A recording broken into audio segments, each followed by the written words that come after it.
So back in 2015, a friend of mine called me up and he said, "Hey Shannon, there is a death metal band playing downtown this weekend. Do you want to go?" And I said, "Buddy, you had me at death metal. Let's do this." That band ended up being Gruesome, and it was one of the best shows I've ever been to still to this day. So with that said, welcome back to things I've been listening to lately, and you should know about them too. Normally I would do this in threes, but today it's going to be all about Gruesome's new album.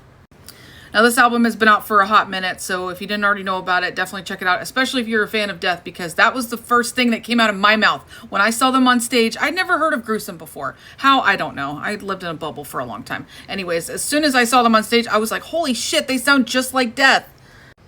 So I really do like side projects. I'm kind of a sucker for them. But I've never really been into tribute bands, but I absolutely had to make an exception for Left to Die. In 2022, I got to see Left to Die perform with skeletal remains on stage in Tampa, Florida at the Brass Mug. And it was just amazing to me because I'm old, but I'm not old enough to have ever been able to see death live.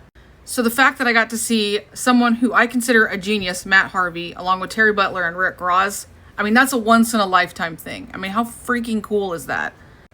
Back to Gruesome real quick. So they are playing a show here in Tampa at the end of the month, and I fully intend on going. I cannot wait.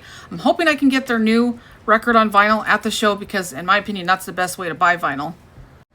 Speaking of vinyl, this is one of the first records I ever bought when I started collecting vinyls just a few short years ago. And check out the variant on this. Isn't it freaking cool? I mean, we love to see it. Anyways, thanks for watching. See you next time.